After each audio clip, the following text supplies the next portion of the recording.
Good evening, friends. I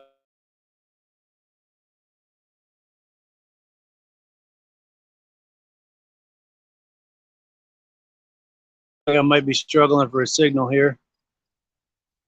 If you guys can see what we're looking at here, please make a comment. You can see the screen, see with the video here, and hear my voice. Please make a comment. Let me know that we're coming through, okay? In case you're wondering where we are, we're coming to you live right now from the historic Lancaster Motel. We're going to be going.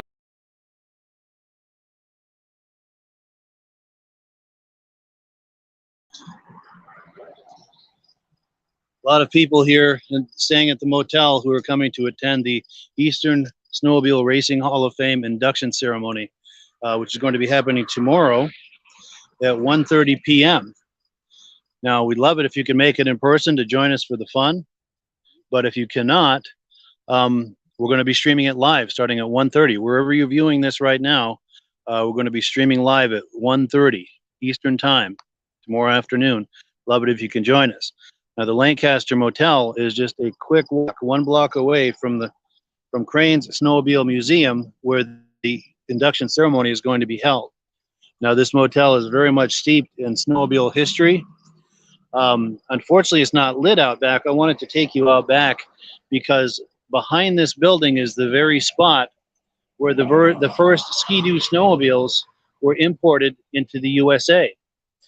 Timberland Machines had a building just behind this motel, and that's where the first Ski-Doo snowmobiles were imported into the U.S., and that's, for the most part, in 1959, that's what began the whole snowmobile craze. And for many intents and purposes, it started right here in Lancaster. And of course, some of the first racing in New England was right here in Lancaster. The first snowmobile club in America was right here in Lancaster, the Lancaster Snowdrifters. And you can still snowmobile some of those legacy trails, not tonight, of course, in September, but once there's snow on the ground, you can still snowmobile those legacy trails right out the door of your room here at the Lancaster Motel. So if you're thinking about combining a modern snowmobile trail riding vacation with some history, there's no better place to do it than right here at the Lancaster Motel in Lancaster, New Hampshire. You're just a short walk from Cranes Museum, Cranes Snowmobile Museum over there. And well, we've got some comments coming in. Doug Huggard says he can hear parts, doesn't see much. Someone's saying thank you for streaming. Thank you for screaming. Rick and Katrina Dumont say loud and clear over there. So that is very encouraging. Hopefully I've got a good signal here. We're going to be going in the motel here in a minute. They've got a new refurbished bar. Actually, the whole motel has been refurbished. I'm going to take you into one of the rooms so you can see. And the reason I'm doing this is the room I'm staying in tonight. But back in the day, a lot of racers, snowmobile racers, used to stay here. Now, this white SUV we're looking at, that is a good friend of mine, Paul Lamontagne. He was a RUP racer, factory racer back in the day. He used to stay here back in the day when they were racing. And there were a lot of stories overnight to rebuild engines. Sometimes they'd just bring the engine in. Sometimes they'd bring in the snowmobile, the whole thing to work on it. Of course, you'd never do that today, but let's go in and try to visualize 50 plus years ago what that would have been like. So here's...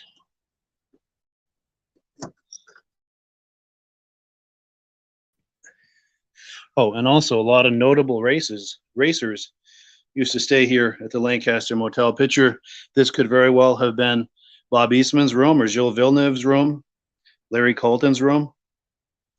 That's the thing. We don't know what room those guys stayed in. We're still trying to find out because we would like to name a room after some of these racers who stayed in the very room. And I want to get your opinion as viewers. If it turns out we can't find out the name of some of these racers, what do you guys think? Is it a good idea to just name a room, you know, the Gilles Villeneuve room, and just, you know, and be clear about it that we're not sure which room he stayed in, but this is the one we're dedicating to him. Put some images on the wall of him.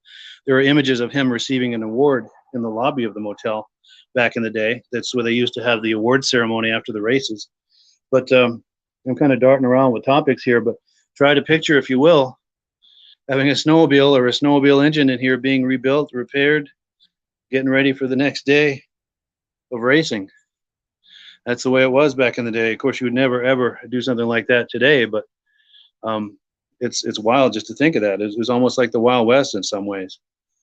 And we're going to be catching some interviews with our friend Paul Lamontagne here in a little bit. We're going to meet him in the bar in a little bit. But the other thing that I wanted to mention about the Lancaster Motel, as far as how it fits into my personal history, is the upstairs floor over there used to be a radio station. Used to be a radio station up there. And the co-founder of that radio station was a gentleman that I worked in back in the 80s when I was in radio. The first two radio stations I worked at in Quebec and Florida, not in that order, the opposite order, was part-time at both of those stations. But my first full-time job was at WIKE in Newport, Vermont, and this gentleman who was the co-founder of the radio station that was upstairs at the motel, Dave LeBounty, he was the general manager at WIKE when I started there. Oh, and we got someone saying, "Great idea, great history." So, so he was a great mentor to me and coached me, and it was very encouraging and everything for me when I was getting into radio, and very much appreciate that. Sadly, he passed away a couple of years ago, but he was the co-founder of the radio station that used to be upstairs there. And he was a good friend of mine, very much a mentor and a coach, and just an all-around great guy. So just another piece of history that is associated with the Lancaster Motel. The radio station is no longer upstairs. I don't know what became of that. I don't know if it moved to another location or if it's out of business, or I'm not sure what the story is with that. But let's go look around. So like I said, if you're thinking about a snowmobile vacation that combines history, no better place than here at the Lancaster Motel. So much history is associated with the motel. And yeah, this is the lobby. Back in the day, they used to have the award ceremony.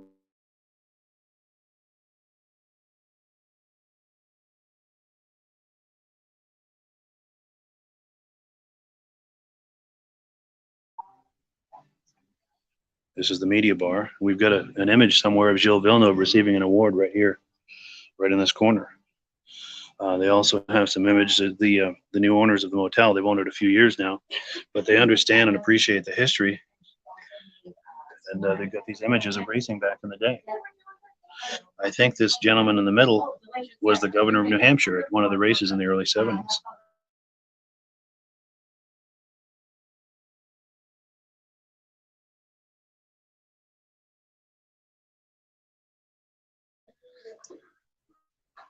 And there's where people check in for the rooms. They've got kind of a 50s Art Deco kind of theme in here. It's really nice. The whole place has been completely restored. Everything, you know, all the modern things you could want.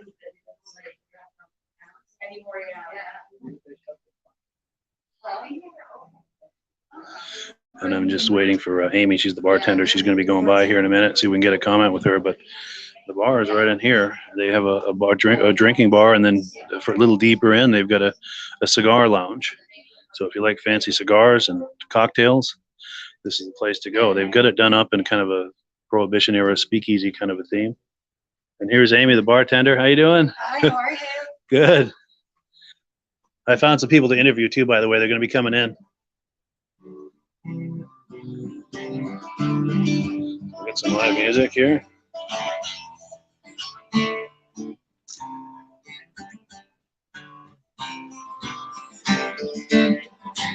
How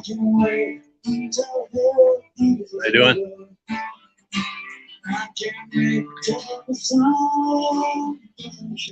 Are you here for the ceremony tomorrow? Are you here for the ceremony tomorrow, the snowmobile induction ceremony? No. Okay, that's all right. Cool, that's all right. Yeah, I was hoping to get some interviews with people who are associated with that, but yeah, here we are in the bar. Anything you could. It's a little lot for people to be wanting to be on camera, man. Sure. Sorry. Actually, No, that's all right. I'll keep you out of it if you prefer. Black spray paint on your camera lens. Sure. Yeah, I'll keep you out of it if your you. electronics. Yeah. Yeah, I'll keep you out of it if you prefer not to be in it. Yeah. But sure. But yeah, Amy's over here. She's the bartender. If you if you like coming in to say hello, or Hi, how are you? I'm not the best on camera. that's all right. So, you know, I can take you for a tour though. Yes, yeah. Amy's going to give us a tour. So this is the bar, and then this is the cigar lounge.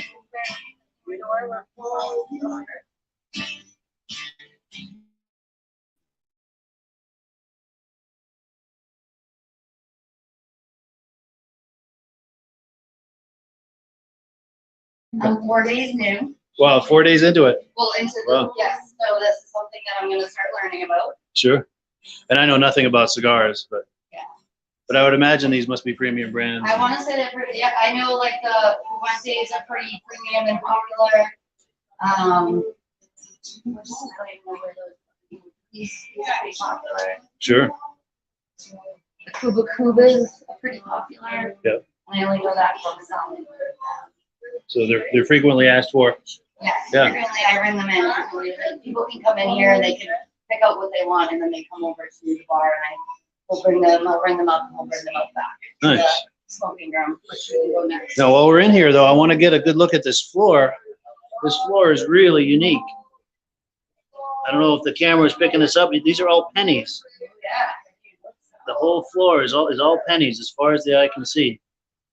Very, very cool. But go ahead, please continue. Yeah. Yeah, no worries. So they come and pick out their cigar in here, and then you take them over here. Well, I bring them up at the register, and Sure. then I get them a drink, and we bring them, get the food. Through the secret passageway. Pull the back handle. Sure. So this is the cigar lounge.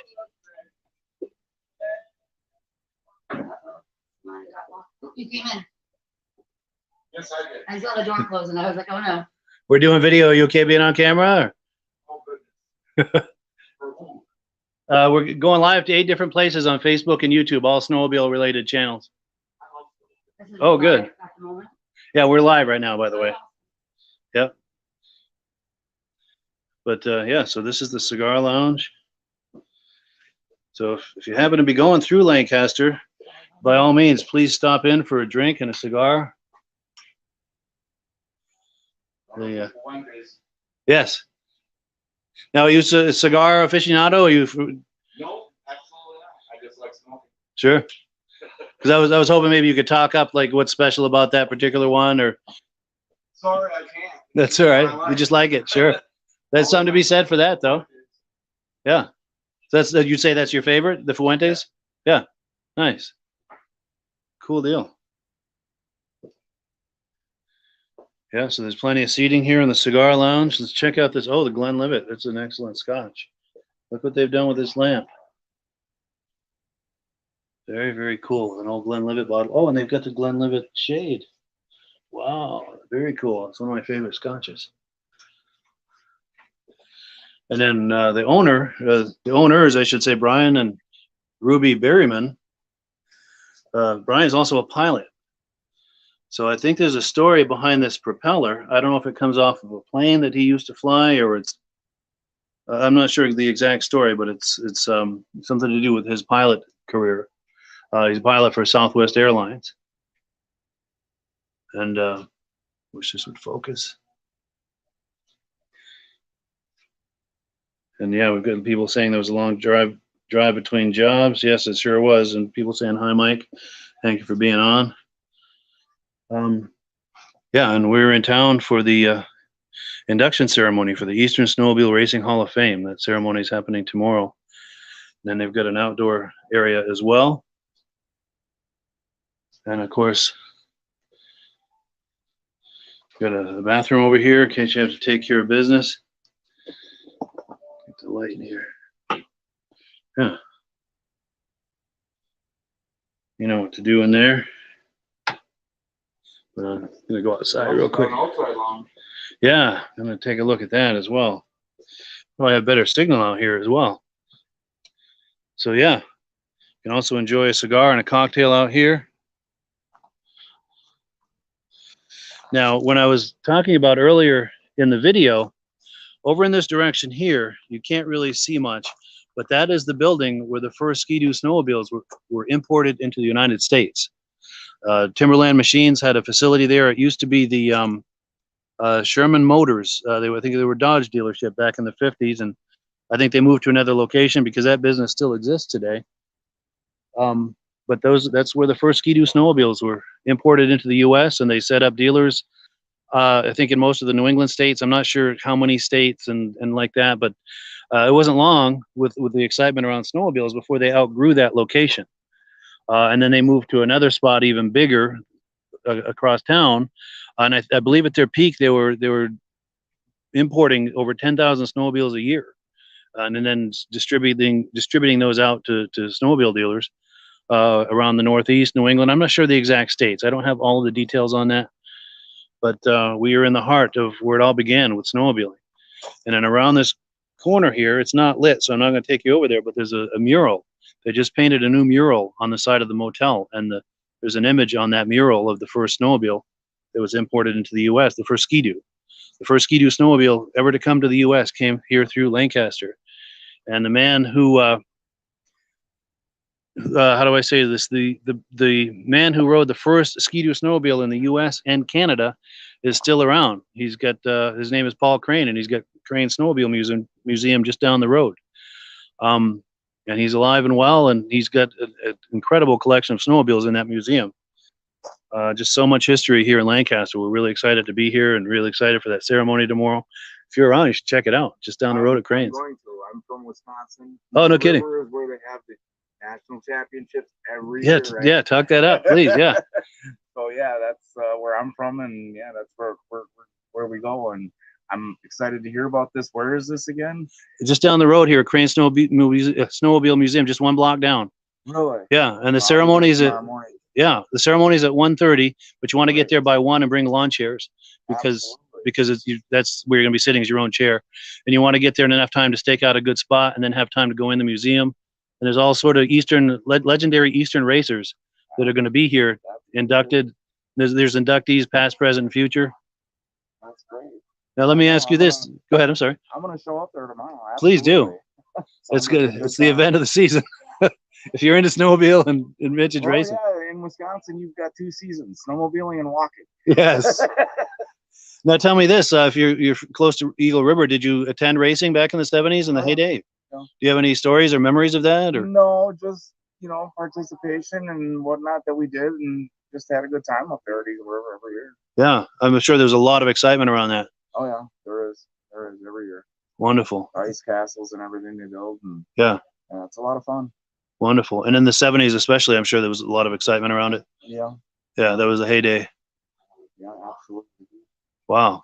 Well, cool. I'm glad we met and that you found out about this. So you were staying here and you didn't know about that? I had no idea. Wow. We were on vacation, me and my wife, and we just set off, and where we land is where we land. And now Sure. I'm going to have something to do tomorrow. Yeah, for sure.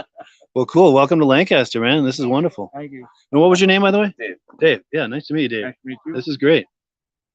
Cool deal. And some other snowmobilers that are going to be in the bar. I'm going to meet a guy, Paul Lamontagne, in a little bit. Now, he was a factory racer for Rupp Oh, really? in the 70s. I think he raced Eagle River as well, mostly an Eastern racer. He's from Maine. Okay. But yeah, he's got a lot of stories to tell. That'd be great. He's a cool guy. You're going to love to meet him. He's a really gregarious guy. When he walks in, the party just walked in. Okay. You know what I'm saying? Yep. And so you'll enjoy meeting him. All right. Super. I love the hat too, by the way. Thanks. Yes. 2A. Yes. Yeah. Cool deal. All right, so we're going to go back in. I got it. It's working. I think. Just doing some repairs and stuff. I'm going to slither on by here. And we're going to see if our friend Paul Lamontagne and any of the other snowmobile people are here.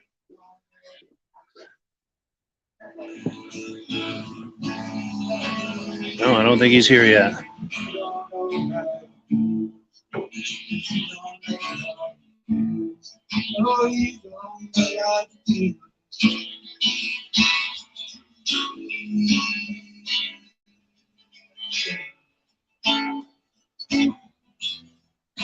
So we'll enjoy the music here for a few minutes, some live music.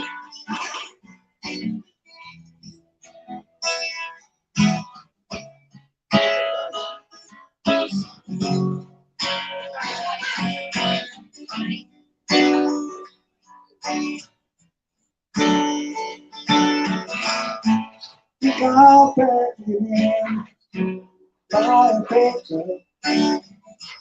Take it down to where I'm fixed on my orange ambition. Start brand new. Woman, I'm dreaming of let me all inside.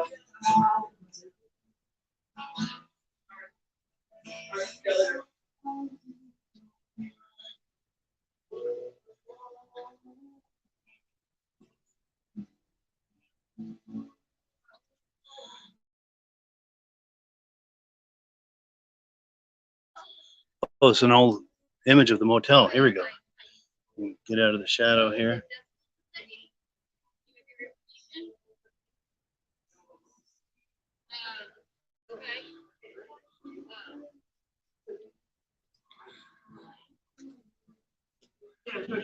What's your name?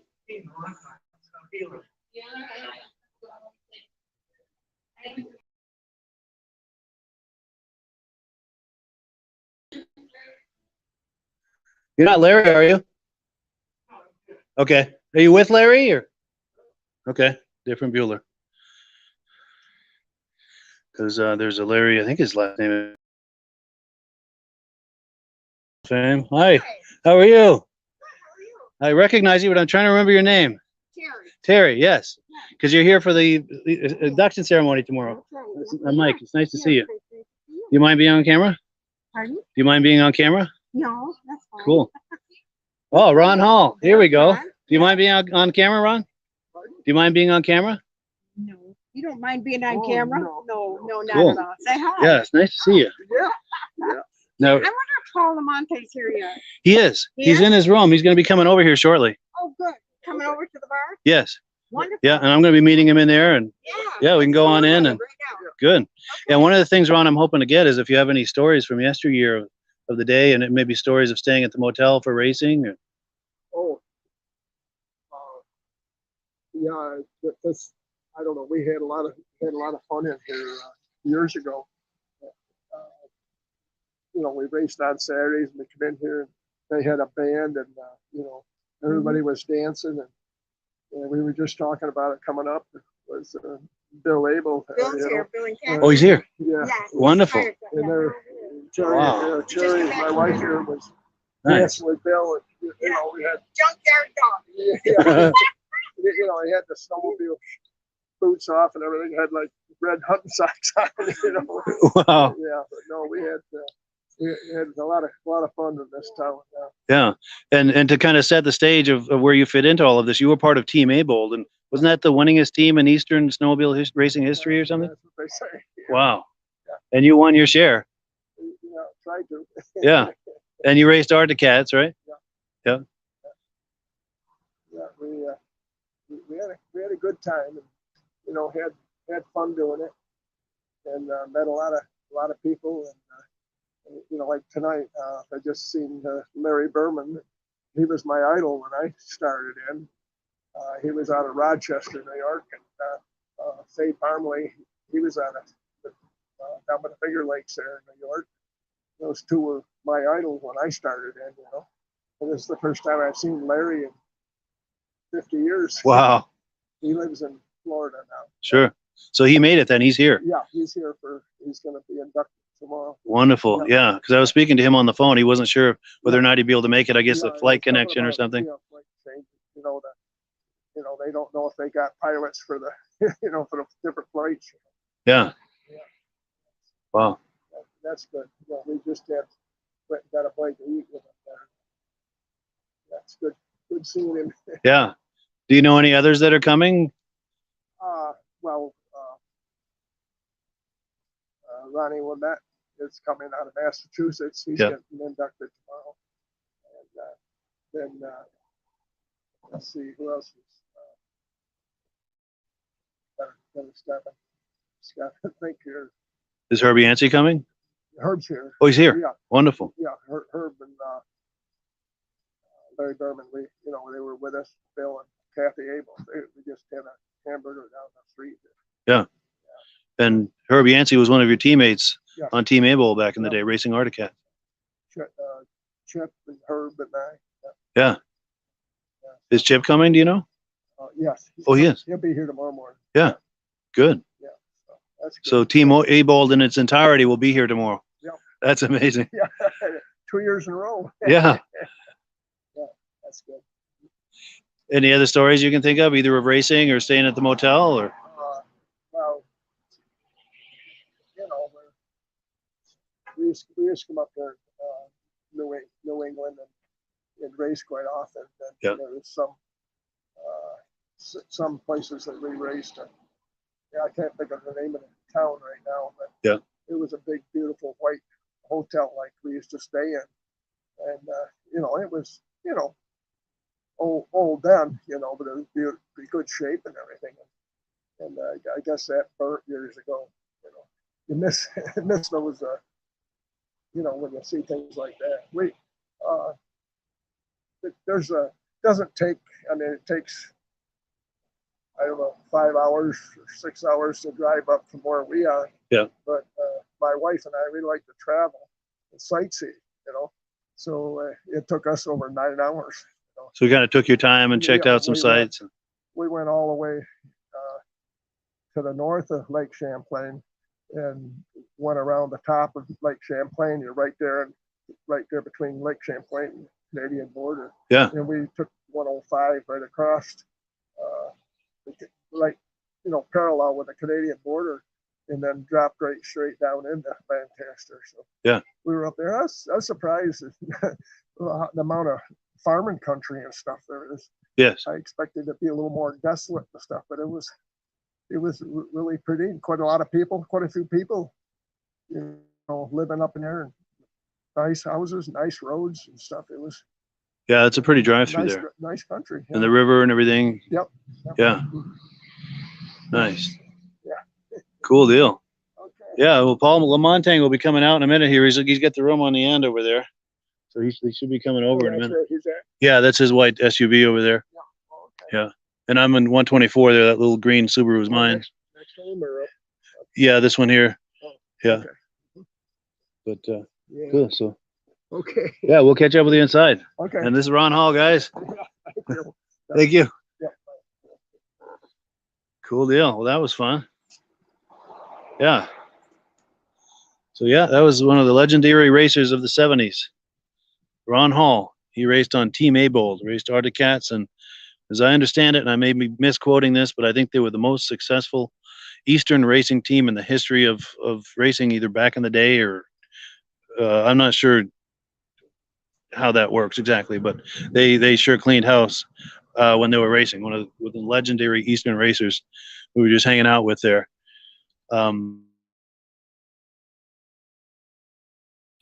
Let's say hi to him here.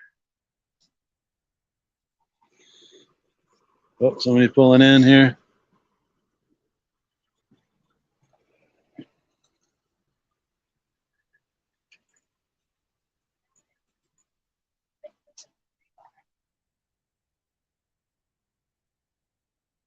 Yeah, so he's taking a minute here. We'll give them a minute to get situated.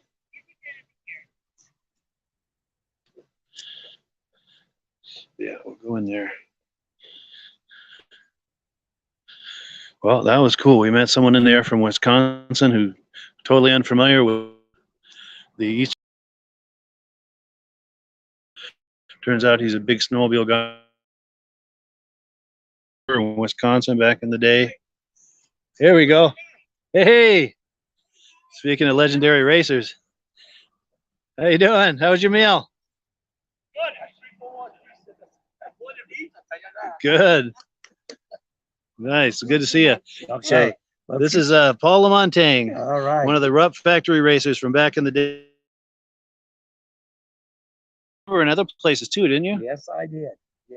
Yeah. Got a couple seconds down there. Yeah. Got Joe Villanova and I and Larry Colton. We fought it out, and Larry snuck by us right at the end. Wow. We had some fun. We had Sure. some fun. Do you have any memories of that race, like specific, blow by blow kind of details? I sure do. Yes, please tell I us. sure do. Yeah, Joe and I and Larry were fighting when it was a mod 2. Yeah. Mod 2, and you know, it was the feature, the final lap, and I was in the lead, and Jill and I were fighting for first.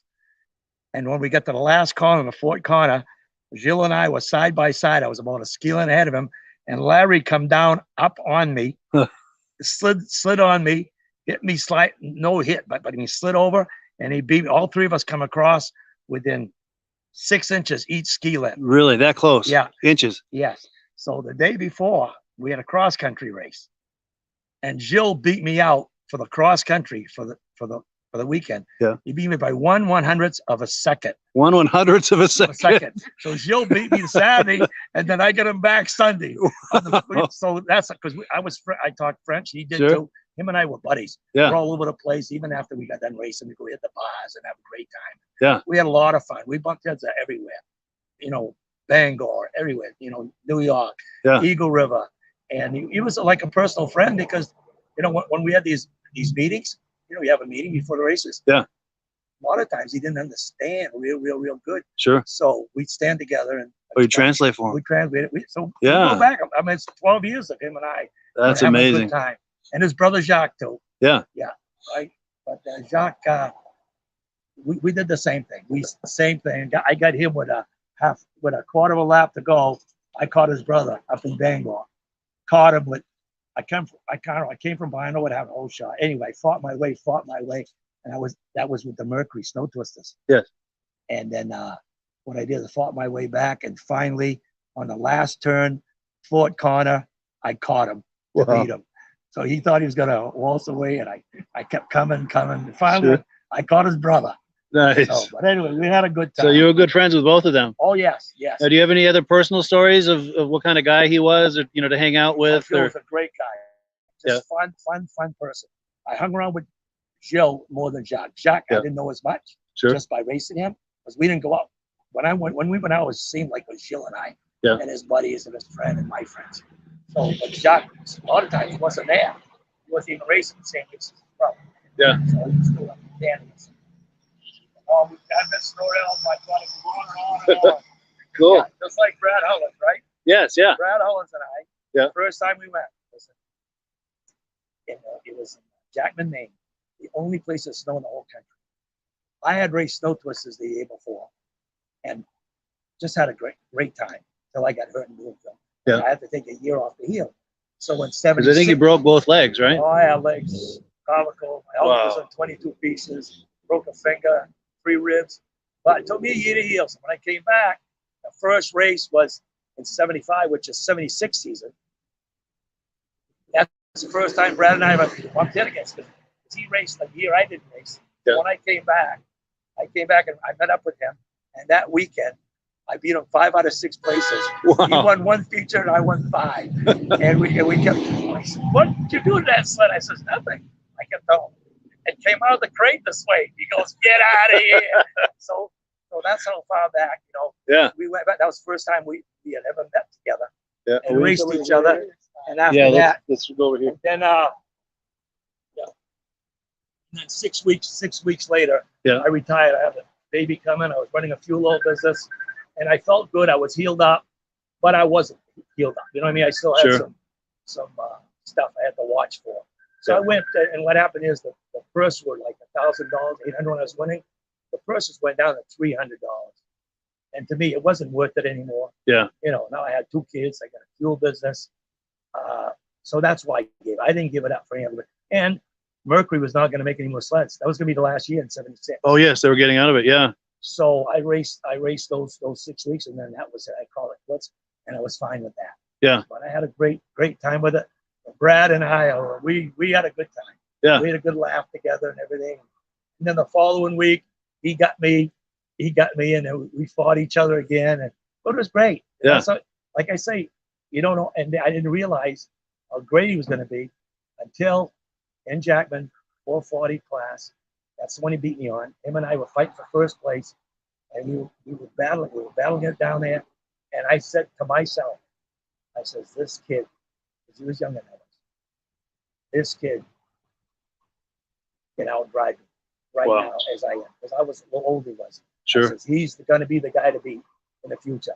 Yeah. I can tell when a guy's going to be good or bad. Sure. And I could tell right away that weekend, first weekend, we hit the bump heads together. He really had it, huh? Yeah, that Yeah. he had it. He was going to be a great one. You can tell. Yeah. Same thing with Joe. Same thing. Sure. Some guys just go that extra. They push that little extra that some people don't. Yeah. And sometimes you pay the price. Sometimes, but Sure. you want to win, you got to push the envelope. You got to push it. Yeah. You can't just lay back. Sure. So let's go in here. Let's go. Yeah. Let's go and see what's back. It was in here. Definitely. Ron Hall just walked in. Okay. Ron and Terry. Yeah. Oh, Very that was good. Terry calling me. Oh, really? Okay. She's saying, come in Yeah. here. All right. Yes, I was like, I shut my phone off because you guys were Oh, talking. no. How are you? Hi. How are you? Yeah, so we- Cool. That was Terry Hall that was calling me. We had some. It's Send me a something. video chat and I wonder. I was fortunate to be able to race against the best. Yes. You know, the best.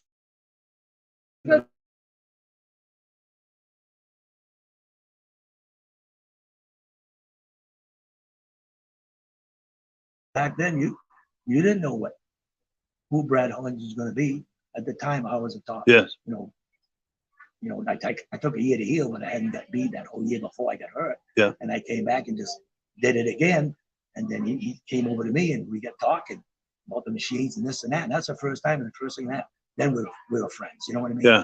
And but it's amazing. It's amazing Yeah. how you get to know people, what they're gonna do, who's gonna. And you can watch them and go Sure. like Herbie Yancey, same thing. You Yes. could tell You could tell he had it, huh? he had it right from Yeah. the beginning. First time I saw him race, you know who they are. You can Sure. tell. It's like They've got that it's instinct. between you and I. I'm a pool player. I'm also a pool hustler, Sure. and I played in tournaments. And you've got that plays in these tournaments 10, 15 years. They're good, but not quite enough to win it. Yeah. But they're very good. But this is how snowmobile racing was. I judged it the same way. Yeah. They're all good, but there's a point there. There's a point where the other guy has an edge on him. Yeah. It's Sharper a lot of edge. it's mentally, physically too, Sure. but mentally, it's a lot of mental stuff. You got to have it. You Yeah. can't do all They have what the- it takes to be more aggressive than the next guy, Yes, probably. Yes. Yeah. And, but everybody's out there to win. Everybody's out there, and a lot of guys, which I had raced with guys that I knew that if they push it a little more, they would get hurt. Yeah. And they did. So I was proud of that because I didn't want them to get hurt either. Yeah. You know what I'm saying? So as aggressive as they were, they still had their survival instinct. That's right. Yeah. They backed off, and we go out at night and stuff and go, oh, he said, oh, I made it through that race and I almost come off 3 times. But I says, you didn't come off. Yeah. Because you let up a little bit and you use your head. Like some guys, they overdrive. Sure. And so the overdrive guy is another guy that does not win. Yeah. Overdrivers do not win. And that's a proven fact. They burn out too fast, probably. No, they do. They go into the corners too fast. Yeah. Nothing. They come in hard. They put their brakes. Or they come up top. They're not using the grooves. at Sure. all. But the key is they overdrive. They're great drivers, but they're coming in too hard or not enough. And then they have to compensate for what they just did, Then probably. yeah. So what they're doing is when they come in too hard, then after that they slide out of the way, and then the other guy Yeah. gets them. You know what I mean? Yeah. They If lose what just they slow had. down a little bit, Sure. we wouldn't get by them. You know Yeah. what I'm saying? But we watch him go, you get behind him and you say, oh, you know what he's going to do. He overdrives the corner. So then then you get the other guy that comes in, he plays the inside, and he plays it so calm Yeah. that he figures he's going to hold the inside. But meanwhile, the other guys are coming on the outside at a faster rate. So Sure. when he's coming down below, then we go above them and we go by him. See what I'm saying? So there's different ways of passing, competing and stuff. Sure. Most of the guys though, it's clean racing. Yes. Yeah. Clean racing. When it's tight, when there's a little bumping and stuff, it's not because you're trying to do it. Sometimes you can't. Yeah. Like when Larry and I and what you call we're racing and we're racing for the final to finish. Larry didn't crash me, he just slid into me. And we all Yeah. went down. Because it's a bottleneck kind of situation, right? Yeah. So, And everyone's trying to push and shove their way through it. so And I'm watching Bill's watching me, and then Larry comes in and then sneaks underneath and just a little bump. It don't take much, sure. but it's all right. That's fair. Yeah. All fair. There was nothing at the end. We all shook hands and laughed about it. And Sure. Good race. The party at the bar after. Party at the bar after. Yeah. All But right. one more question, actually. I wanted to get the chronology because I know you were factory racer for Rupp and for Mercury, but were there other brands, or what was the chronology and what? Well, what I did, I started with the Harris company, who's a sponsor. Yeah. They picked me up right away as a distributor racer, and then first thing you know, I ended up meeting Gene Bloom, and they wanted me to race a couple of their sleds, like an Eagle River and stuff. Yeah. So that's how I get into the racing. But you know, Harris company and the boys, we had our own team, but I was factory, you know, not factory back, but we had the edge, a little bit edge sometimes on the clutching and stuff like that. Yeah. And I would give, between you and I, my mechanic and I, we would help our other guys, our up guys. We'd tell them what weights, what we're running and everything. And they know, I always had the little advantage because I was the lightest guy. I only weighed 135 pounds. Yeah. So I already had the advantage by being light. So if a guy's 145, 155 pounds, and I tell him what's going on, all that stuff, it's going to be hard to beat a lighter guy. Yeah. That's why Brad was so tough all his life. Sure. That's why Gilles Villeneuve was all tough. Yeah. There's weight there. The weight made a difference. Yeah. And a lot of guys don't realize that. I mean, the heavier guys might have come out of the hole faster. But then after that, as the race goes on, the lighter guy just, picks you up.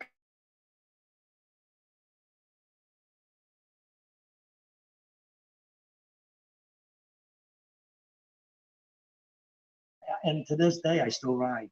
I'm up in Jackman, Maine. I ride out to February and March, and I enjoy the guys I ride with are some of the guys that raced with us years ago. We've been up there 18 years together, and we still ride. We still ride like we're racing. Yeah. We don't pound each other's sled. Sure. With a little bit of competitiveness there. Where we do Sure. in Jackman's pretty safe, big Yeah. wide trails, and we all have a great time. That's And we cool. look forward to seeing each other. Yeah.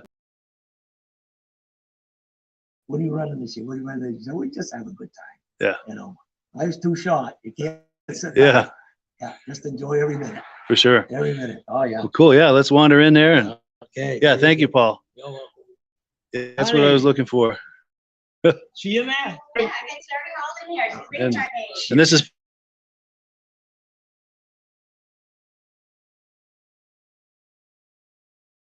And she sets it up on Facebook and everything. So she's I've done seen it for some of 3 those, years yeah. in a row now. And she does a nice. She goes She to does a nice everybody. job. She tries to take a picture of everybody that's I do. the. I'm kind of bossy about it too. cool. You gotta be. I am. That's racing, right? Yeah. Yeah. She tries to take a shot of everybody at the ceremonies and stuff. Yeah. And that way they can get to see who's there and everything. So she's Yeah. she's I've very, seen those. very They're really good at nice it. images. Yeah. And they usually end up on the Eastern Snowmobile Racing Hall of Fame. I have to do one of you if you doing me. Oh yeah. If you're doing us. Okay. So Where Paul, would you Paul, like get in me? there, Paul. No, honey. No, honey. Okay. This is my lovely over here. Look at this. She's taking our picture. I mean, I Right. can't do it. I have to open my mouth. More oxygen to the brain or something. Cool deal. And let me get a shot of the two of you together too. Okay. Here we go. Yeah. Beautiful. Yeah, our good friends that have come down from Maine. Yeah.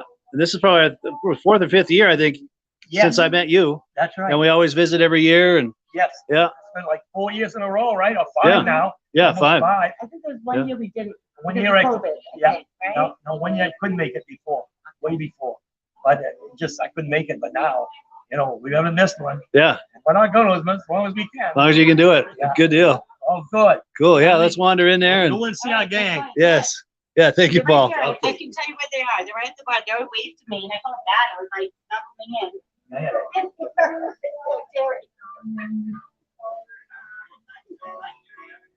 Oh.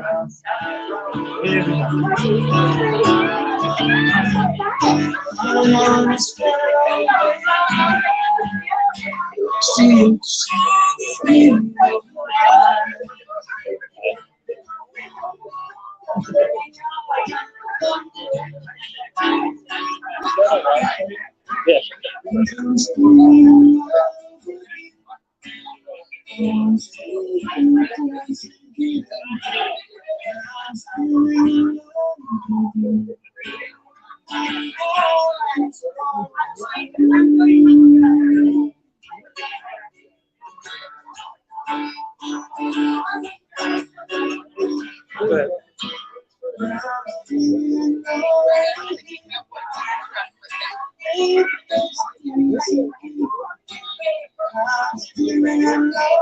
It's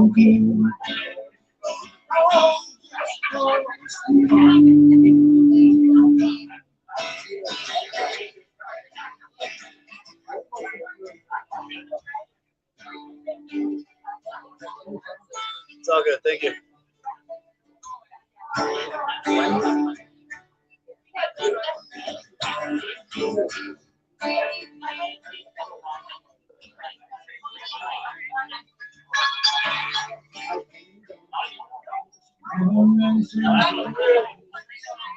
Cool deal. So yeah, I'm just going to go back outside here to wind down the podcast, but thank you everyone who's been viewing. In case you're just joining us, the reason we're doing all this here at the Lancaster Motel is all these legendary Eastern racers are in town for the big event of the season, the induction ceremony for the Eastern Snowmobile Racing Hall of Fame that's happening tomorrow. Just a few steps down the street over here, this direction, one block down at Cranes Snowmobile Museum. If you're thinking about joining us in person, I encourage you to get there no later than 1. Bring some lawn chairs because you're going to have to stake out a spot for your lawn chairs. There's plenty of space, but you need to stake out a spot, and that'll give you time to go into the Cranes Snowmobile Museum. There's over 100 vintage snowmobiles in there. Give you a chance to look at that. And you also will have a chance to mix and mingle with inductees past, present, and future. It's like a who's who of Eastern racing that'll be happening tomorrow. And if you're salivating at the thought of all this, but you're not within driving distance, not to fear. We're going to be live streaming the on Facebook and YouTube. So wherever you're viewing this now, just join us tomorrow, same place at 1:30 p.m. We're going to try to go live at 1:30 p.m. sharp Eastern time with the ceremony. And it's a hell of a good time. It really is. It's this is season number 6, and each year gets bigger and better, constant refinement, as you can imagine. And they really got it together. And also not just constant refinement, but as far as people being aware of it. So we're expecting a really good crowd tomorrow, probably the biggest crowd ever by quite a bit, actually. So it promises to be, like I said, it's the event of the season. If you like vintage snowmobiles and you're interested in racing, especially as it pertains to the East, it's the event of the season. You know, one of the things when I was talking with Midge earlier in the week, we were doing that live podcast, is one of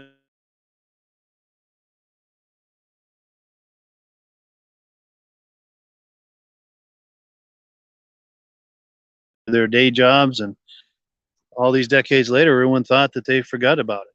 Well, it turns out all the wonderful times and all of the excitement around the racing and everything, turns out the interest in it is alive and well. And I'll tell you what corroborates that is that there are plenty of vintage snowmobile shows that happen different times of the year, and they're all very well attended. The one I went to in Washington, parking, and then there is plenty of parking at this event, but it was so well attended, they were struggling to find places.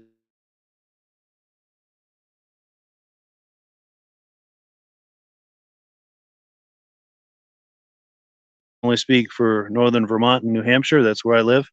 But I'm hoping that's the same all across the snow belt. I believe the vintage snowmobile hobby is alive and well. And this event that we're going to have tomorrow is testament to that. It just gets bigger, better, more wonderful, and more better attended every year. It's just a wonderful thing. So I hope that you will join us tomorrow, either in person or to check out the live stream. As you can see, we had some legendary snowmobile racers we're visiting with tonight. I'm going to wind down this podcast and go in there and visit with them, hang out with them, and have a good time. And we're also going to have a good time tomorrow at the ceremony. I hope you will join us. And I keep repeating myself in case you are just joining us, but 1:30 p.m. Eastern time, the Eastern Snowmobile Racing Hall of Fame induction ceremony. If you can't attend in person here in Lancaster, New Hampshire at Cranes Snowmobile Museum, we're going to be live streaming it, going live at 1:30 p.m. Eastern time, 1:30 sharp. So if wherever you're viewing this simulcast to 8 different places on Facebook and YouTube. So wherever you're viewing this, just tune in tomorrow, 1:30 p.m. Eastern time, and you can catch the ceremony live. And as the ceremony, if you're doing that, if you're watching it live on the podcast, I encourage you throughout the ceremony to please make comments to compliment the inductees on their award, and just make positive comments, and I'll pop them on the screen for everyone to enjoy during the ceremony. And it would just be great, and great for them to know that they're getting all of this support and encouragement and positive feedback for receiving that award. It's a huge award. It's a big deal. And yeah, for those of us who are into this, it is the event of the season, and it's we're on the eve of it. So yeah, if you can believe it, I think I've run out of things to say. So that being the case, I'm gonna wind her down and close the podcast. But thank you, everyone who's been viewing this. We really appreciate it, and hope to catch up with you tomorrow, one way or another, either in person at the ceremony or to check out the podcast, the live stream of it. Again, 1:30 p.m. sharp, wherever you're viewing this simulcast to 8 different places. Wherever you're viewing this, tune in tomorrow, 1:30 p.m. Eastern time, and you'll be able to watch the ceremony live and in real time, in writhing color, no less. Anyway, thanks, guys. Have a great day. We will catch up with you tomorrow.